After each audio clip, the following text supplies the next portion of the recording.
Hello, YouTube. It's Nicholas the Italian Stallion. I'm heading over to Cape Cod to train with my brother from the Mediterranean, the Great Goliath. And today we are doing some OSG events. We are 9 weeks out from OSG. I'm 3 weeks out personally from ASM, but I'm gonna get ready, get strong. I'm gonna bring the heat today, bring the strength. But really, it's gonna be a great training day with all the boys. I believe Steve Tripp is also coming down, so we're gonna be working hard, but I gotta hit these events. I'm looking to defend my ASM title, looking to defend my OSG title, so gotta put the work in, gotta be strategic in terms of when I put that work in and program right. So today, I'm excited for a trip down to Cape Cod. So here, we have a sandbag press. So for America's Strongest Man, we have a mystery event at the end, so I wanna have a good idea of all the different variation of sandbag events to do. So the pressing was something I wanted to try. Come on, Nick. So we've been doing 264 in the past. Thought I'd at least take it up to 300 and see how that worked, but it felt pretty good. But I decided to do it another go after this. What are the rules? Can you dump it backwards? Again? Can you dump it backwards? Is that? You can dump it backwards.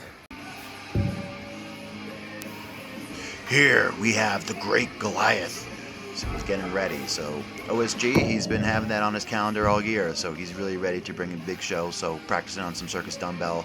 Probably be something similar to a monster bell. So that's why he's using the rogue bell there. But he's going to be ready. He's really strong in the events. He just needs to clean up a few, and he's going to be a Goliath coming in to OSG. There it is. Come on.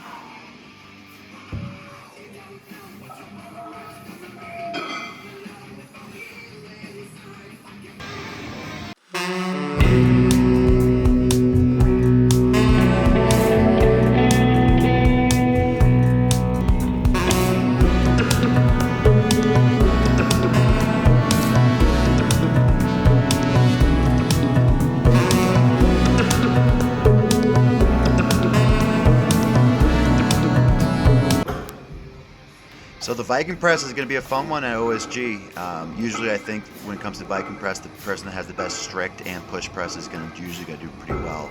So I'm pretty excited heading into it, especially as the first event. But this was 3 sets of 10 here, about 300-ish in each hand. Nico did weigh it out because he really wanted to make sure it was going to be what is in hand. And then here we have Nico on some farmers, so this is usually a pretty good grip event for him. And he killed this weight for 100 feet.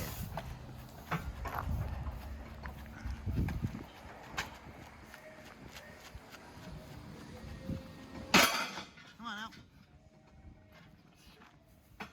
Let's go. All the way.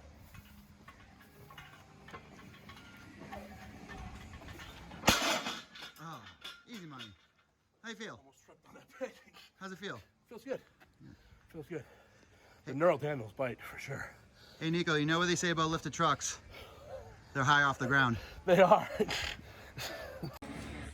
What are Nico's top 3 tips for yoke walk? Nico's #1 tip for yoke walk is don't listen to Nico. So after training for OSG ASM, we did some fishing, a little part of kind of Nico's kind of bachelor party with all the boys. Caught a lot of fish, a lot of stripers, a lot of blues, so it was a lot of fun out in Cape Cod. Hi Nico, how did I do? It's amazing, Nick. You did amazing work. So impressed. Steve, how you feeling? I want a big one. Oh, big one. What's next? For the boys. I'm just gonna grab these fuckers. Not really good. Come on, you don't. It's Mr. Joe, the captain. Steve ended up catching his big one. He caught a lot of bass that day, a lot of blues. The biggest fish goes to the Goliath. He caught a 45-incher right at the end. Good way to finish off the day. So 2 days after, we usually take a day off between training, ideally, especially in the last block and heading for a competition. So doing a circus dumbbell push press away.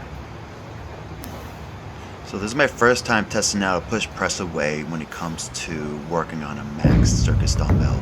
I feel kind of fatigue in that rack position is really going to be key when it comes to hitting that potential world record come October 1st at ASM. So that's why I went with. I also did 3 doubles before I did these push press away sets.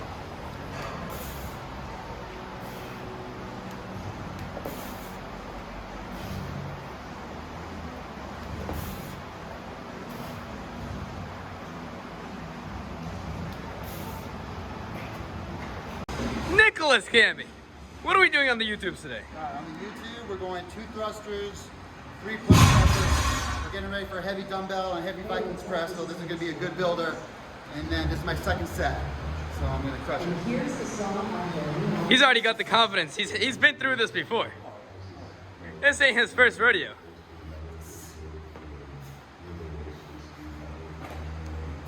Oh! Owie.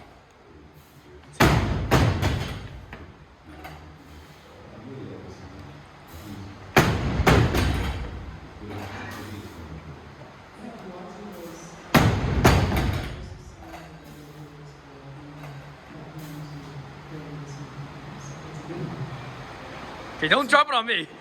Son of a bitch. Where was I supposed to drop it? You didn't even know wrong.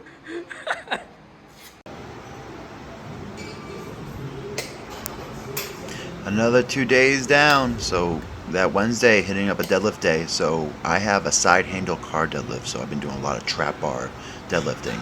But usually I do enjoy a lot of trap bar deadlifting in my regular routine just because I feel like it's a good builder, has great carryover into my regular deadlifts, especially when I have an axle deadlift coming up in the next contest. I feel that going heavy trap bar prior is going to be pretty conducive for hitting that heavy axle deadlift for reps. And then just finishing up with some farmers. This is probably the last set of farmers I'll do. I don't have farmers in the next contest, but it is an OSG. I wanted to get some work in, but I didn't want to do it too late in my training cycle, too close to America's Strongest Man. So I felt that about 2.5 weeks out would be a good time to do my last set of farmers and end up killing it. 300 pounds for hand. That's the first 2 lengths at the contest. So thank you for watching the video. That was a nice clip, and especially into week 2 of the block. A lot of good training, but the heaviest training comes in peak week, which is week 3, which is going to be the next video, which I'm going to post in the next few days. So keep your eyes peeled for that. But don't forget to always like, comment, subscribe, notification bell so you know when all the new videos and podcasts and other items come out. And until next time, stay strong.